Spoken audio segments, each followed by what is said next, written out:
Hello, I'm Scott Blokey here with Isiah Torres ahead of his fight against Keynan Davis at LFA 195. How are you doing today? Good, I'm doing good. Thanks for having me. No worries. And how has the training camp been for this fight? Training camp's been going good. Always at the end it starts getting a little harder. But it's been good. We got a lot of teammates that had fought last weekend. We have some fighting this weekend, and then I'm the following. So a lot of people in fight camp coming from our gyms. And that must be good always having people that are in going for the fights because they are always giving 100%. No one's just protecting themselves. Yeah, yeah. It's always good because we're always peaking at the same time. It's always good weight cutting with somebody, having people going through the same stuff that we go through daily. So I think it's always a blessing doing that stuff. And when do you normally start the weight cut? So I am kind of a bigger 125er. So usually need like 6 to 8 weeks for me to make it like comfortably. I have took one on 4 weeks before. That was a little tough. So for me personally, I like 8 to 6 weeks. And I saw here that you did have some fights at bantamweight. Is that just because by the time they offered the fight, you wouldn't be able to make the flyweight limit? So a couple of those were just catch weights like at 130. I had one guy fall out, a couple of late fill-ins, so they were actually um able to make just save a fight, and I was like, well, I'll just do that 35, not kill myself, and just fight a guy kind of my same size anyway, so it wasn't really a big deal. And how does it feel fighting for an organization like LFA? Um, this one's cool. I've gone to a couple of their events. My uncle Adam Martinez had fought for them before, in Vail too. So I like the promotion. Just the way they keep it professional. And it's just a cool opportunity and a cool venue to go to. Exactly. And one of the other benefits is the UFC Fight Pass. I know you experienced that with Fury FC.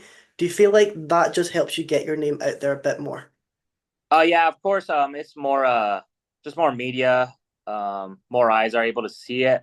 And UFC Fight Pass ain't like crazy expensive, so for them to be able to see it isn't like overly hard. And you can always go back and watch them. It's easy to give them a guideline of how to get to it and how to watch that fight. So it's just more eyes for me personally. And you have taken a fight in the boxing ring. What was what was that about? Was it just the opportunity happened and you wanted to take it?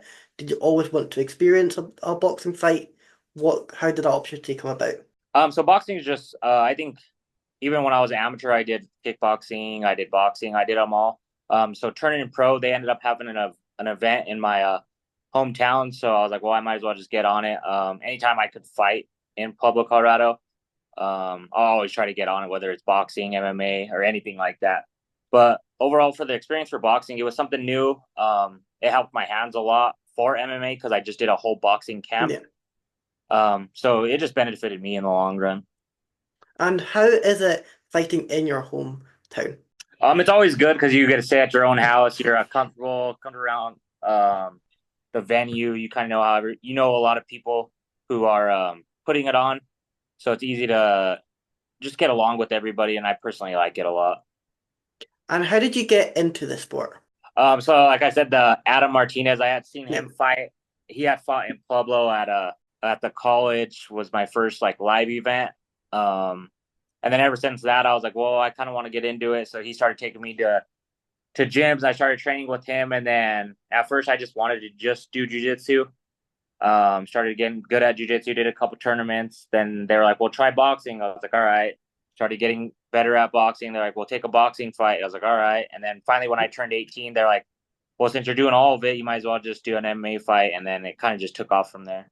And do you feel like having that connection in the sport just pushed you even further? Yeah, having connections is always something that I personally think's a huge thing because it puts you in the right environment.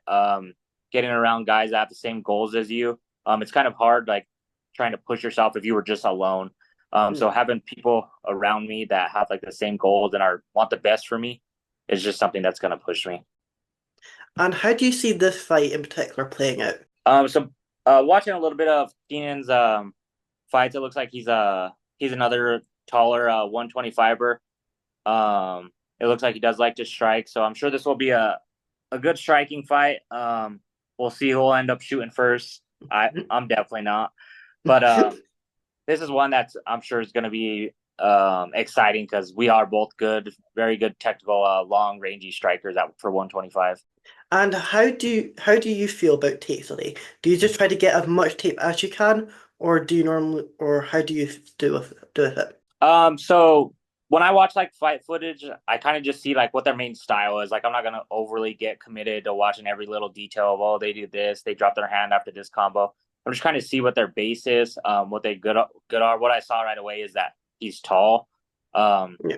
maybe a lot of my long weapons, he's gonna have those same exact weapons. So kind of game planning from there. And you're saying you have seen the long weapons. How do you overcome that in the fight camp? It's just getting different bodies. It like I said, getting a style and having good training partners, having a good gym to go to have different bodies. So sparring people who like to stay long, like him, who Yeah. like to throw a lot of kicks, like throw a lot of volume. Just trying to get people to kind of implement exactly what he does.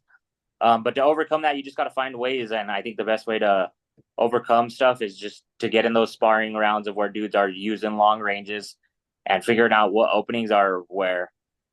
And do you have like any specialists in your team, like a nutritionist or that? No, I don't have like no straight diet. I'm training at Ultimate Performance in Pueblo. He does like a lot of my strength conditioning, James Casillas, and then we're cross training with Merch Jiu Jitsu in Springs right now, and they have a couple black belts there for Jiu Jitsu. And then my head coach is Jeremy Kimball, an ex UFC guy. So just getting um every look from every aspect is something that kind of Southern Colorado, you kind of do have to cross train a lot. We're not like these big, huge Yeah. Denver gyms where everything's in it. Um, but I like it because they're all going to have their own specialty. So going to their gym, I know I'm going to get good at strength conditioning. Going to another gym, I know I'm going to get better at jiu-jitsu. Going to another with Jeremy, I know I'm going to get my striking better. So it all works out for me. And how do you feel like more gyms should start to do the cross gym a bit more? Cross training for us, especially coming from Southern Colorado. Like I said, we're not as big as Denver. They're always going to have like a lot of bodies in and out. Um, but for like Southern Colorado, maybe not as big of gyms. I think cross training is a huge thing because you can't be sparring the same dudes over and over and over and over. Eventually, you guys are just gonna get stuck in a rut together. So I think going to a new gym, or just even if we just go spar at another gym for like a weekend, I think just getting those other new looks really show what you do need to work on. And I guess the argument against it could just be there are potential opponents you could be facing in the future. Do you feel like that is the downside, or do you just not look at it at that just yet? It is kind of a thing that's like on the back of your mind. But every fight camp's different. Dudes grow every single fight. So I think it's a lot of that. And if you did spar him, you really don't even know. You don't even need to look up any fight footage really because you've already sparred them. So there's really no point. But we live in a day and age where you're always going to see on social media, whether it's YouTube, Facebook, Instagram, exactly what they're training. So And how do you feel like your amateur career helped you progress into this professional career? so as an AMI, we kind of always decided on taking 10 fights, no matter if I just went 8-0, 9-0, no matter what, we were gonna do 10 MMA ones, anyways. But a lot of that is once you start getting a lot of wins, it's harder to get AMI opponents. So that's another thing that like my fight camp kind of did is we decided to all right, well we're not finding opponents in MMA. Let's do this boxing one. Let's just do a straight boxing camp, which helps my hands for that 8 weeks. Let's just do a straight kickboxing camp. You're gonna fight for a kickboxing title, and that's the same thing. It just helps my kickboxing go to new levels. So going as an AMI, for like a lot of our amateur guys, I always tell them like you should always if you're in shape, you might as well just take a fight anyways, and just learn as much as you can. And just get all that experience out as an AMI.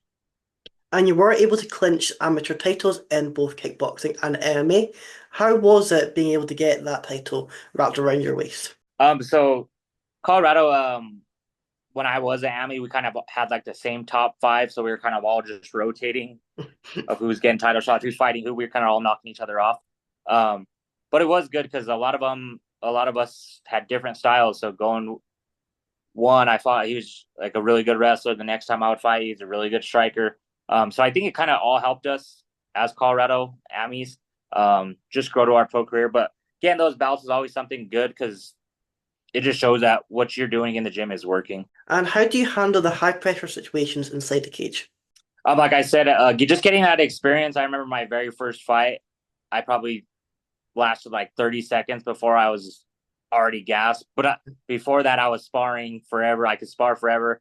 So just getting all that experience out as an AMI, having worst case scenarios, whether you're sick going into a fight, whether you're doing that. I've kind of seen it all. So now nothing's really new. Now it's just a fight. It's more of like a sparring session to me. Um, than such a high pressure situation as like when I was an AMI, I would like overthink everything. Oh, I'm sick. I'm panicking because I'm scared of my cardio. Or this dude's at wrestling. I can't do certain things because he might be better than me. Just getting all that experience as when I was younger, I think really helped me now. And this is your ninth professional fight. Do you feel like having that experience over your opponent, who is just going into his third professional fight, do you feel like that will play a massive part in this?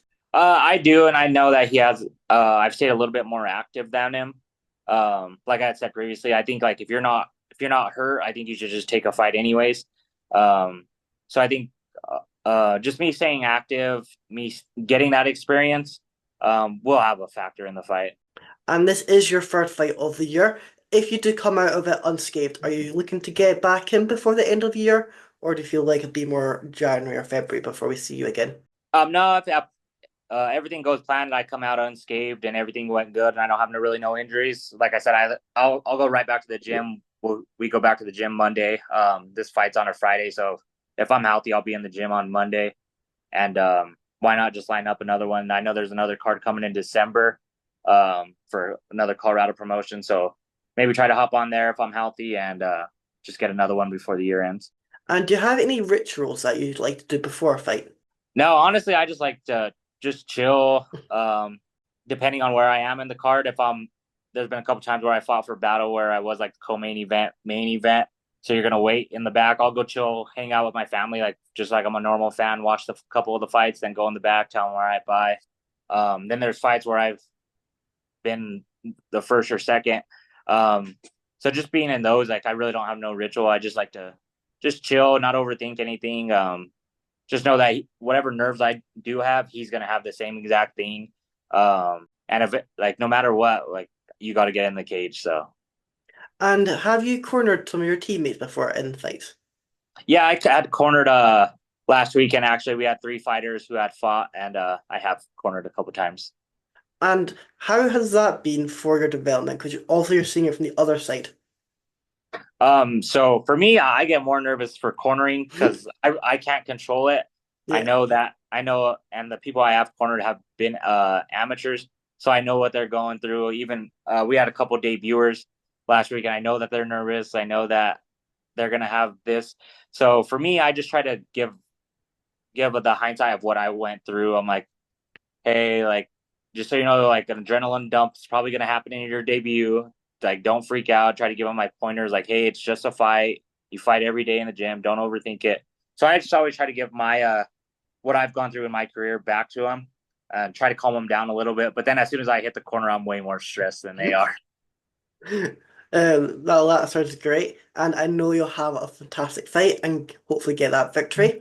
I'll let you have the final word. Is there anything else you're wanting to add, or anyone you're wanting to shout out? I just want to give a shout out to all my teammates, the three that fought last weekend, and everybody who's helped me in this camp, Ultimate Performance, Mercs, everybody that's helped me this camp. I appreciate it. And I'll see you guys in a couple weeks. Exactly, I know you'll get that victory.